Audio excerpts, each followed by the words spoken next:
Back with Marlon and Dory, who for some unknown reason are sleeping in the goggles with no resolution to their encounter with Bruce. Dory drops the goggles, and Marlon and Dory go down in the darkness and have this encounter with an anglerfish, and this little adventure does have a resolution and results in Dory being able to read the address on the goggles so that Marlon and Dory know where to go, which, of course, is wrong because Nemo's not there. Why do fish know what an address is? Do they all have addresses? I don't know. They didn't go through that. Is there a 7, 3, 4, 5 drop-off way or some shit? Back in the fish tank, the plucky band of fish tank fish do some sort of initiation ceremony, and they rename Nemo Shark Bait, and really the whole thing is just a way to spend time with Nemo. That's all the scenes in the tank are. Imagine, if you will, how harrowing this film would actually be if you removed all the Nemo scenes and only saw Marlon search for him. The only reason it's okay for Marlon to have fun is that Nemo is okay, but Marlon doesn't know that. Similarly, the only reasons the scenes in the tank are okay is because we understand them better than Nemo does. Take a look at this stuff with Nemo's initiation. You're a little kid, you just met these peculiar adults, one of whom demands no one help you when you are in peril, and who honestly comes off like a crazy-ass cult leader, and now they seem to be judging you for sacrifice to their god. You're a child, you don't fucking know. Of course everything is just dandy in the end, and hell, other than them calling him shark bait, everything's completely useless. They do make a big deal about how the tank fish are going to help Nemo escape, and Gil has a plan to jam the filter, get the tank cleaned, and escape out the window when they are all in these little plastic bags, but it doesn't really affect the plot, nor does it help Nemo grow as a character, really. They only provide an out for some of Marlin's adventures, like with the submarine. That's the only reason you get to see Nemo. Back in the ocean, after what it has at least been a day or two of traveling, Marlon tries his damnedest to abandon Dory because he thinks she is slowing him down. So he's going to abandon the fish that can't remember shit in the middle of nowhere, the mentally handicapped one. He's going to abandon her. They have a fortuitous run-in with Tuna, and Dory helps, so Marlon has her stick around. The Tuna get them on the right track to Sydney, Australia, and there's a race through some jellyfish, which could have been avoided had Marlon listened to Dory, and Dory says something about trusting her and how friends trust each other, but I wouldn't fucking trust Dory. The importance of this stuff with the jellyfish is that Marlon finally lightens up and has some fun with Dory, but honestly, it's a weird goddamn place to have such sentiments. The film is having Marlon live a little, stop being such a fuddy-duddy, but this is a deadly situation. This is not when you decide to live a little, when death surrounds you on all sides. This is not comparable to people throwing caution to the wind and flying somewhere they've never been before, some crazy thing. This is more like, you know, you're trying to have a race with your buddy in the trenches as you're being mustard gassed. Marlon and Dory are both knocked out by jellyfish stings, and Marlon passes out, probably thinking he's gonna die without seeing Nemo again.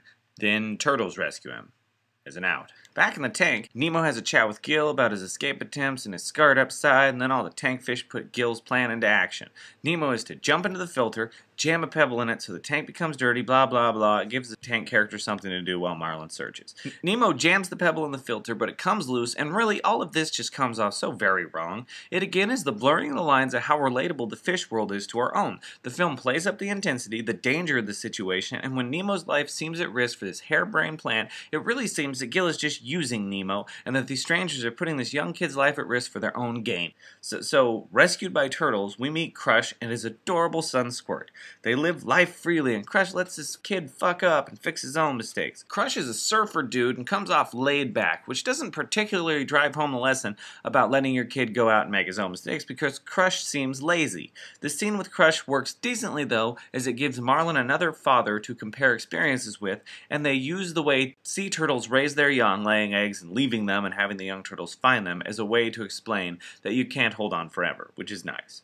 So Dory is okay, and Crush and Squirt are impressed by Marlon's dealings with the jellyfish. Squirt and the other kid turtles ask Marlon about the jellyfish, and it leads into Marlon explaining to the kids this whole story of why he's here, that Nemo was kidnapped, that he had dealings with shark and anglerfish and stuff, and this story gets really oddly relayed through all the various wildlife in and around the ocean and in the general area of Sydney, Australia, and eventually it makes its way to Nigel the pelican, who has met Nemo, and this bridges the two stories together, but it does it rather transparently. I understand that Nigel was really the only way to get Marlon and Dory up the few floors to the dentist's office, but this seems very inorganic to the story. So Nigel hears of Marlon's adventures and sets off to tell Nemo, who is sulking. Nemo apologizes to Gil for failing to put the rock in the filter, and they really hammer home that Gil is sincerely sorry that he put Nemo in harm's way so they could escape. And you know, I believe him, and then he says, "Sorry I couldn't get you back to your father, kid."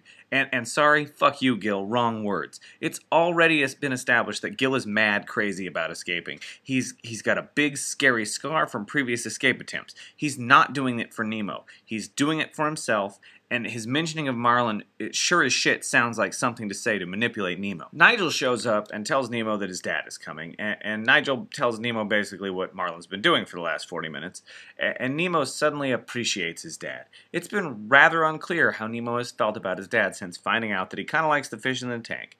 He left his dad on bad terms and was kidnapped, and he has nearly spent very little time, shivering in a corner because he will likely never see his dad again. And Darla will kill him soon. Jesus, this movie is dark.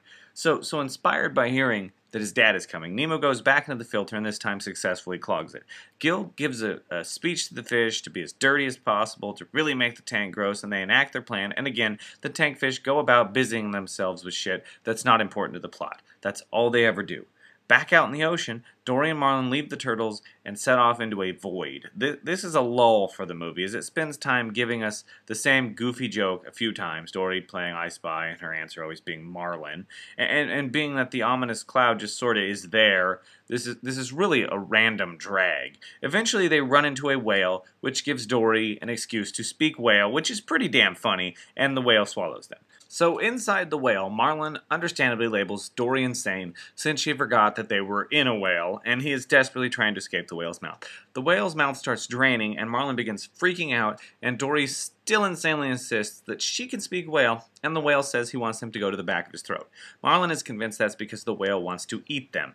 All of this in the whale's mouth is funny, weird, and horribly inconsistent tone-wise. It's hard not to be frustrated at Dory's ineptness since you can see the heartbreak in Marlin's face as he throws himself again and again against the whale in a desperate attempt to escape.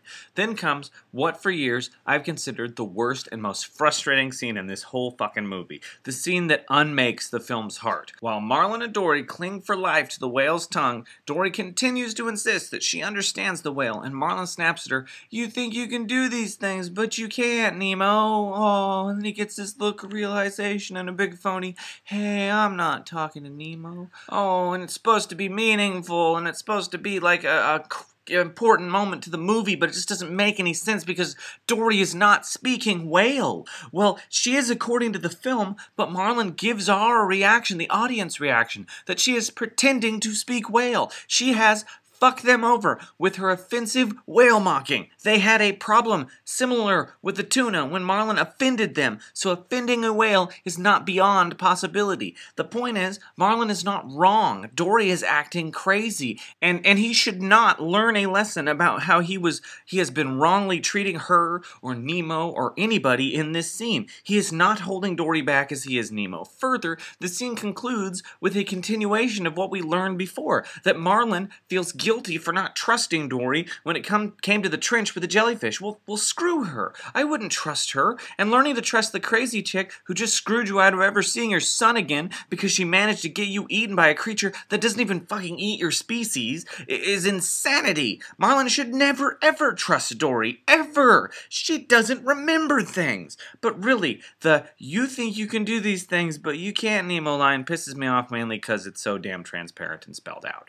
So Marlin trusts Dory, and the whale blows him out of his blowhole, and they are in the harbor in Sydney. And Marlin thanks the whale by speaking the mock whale, and Dory says, "Sure wish I could speak whale," which is funny, but really fucks over the previous scene even more. Back in the tank, the fish wake to find the tank clean thanks to this snazzy, futuristic laser cleaner thing that was installed while they were sleeping. So they all sleep at night, and apparently the dentist stayed super late at his office to install it?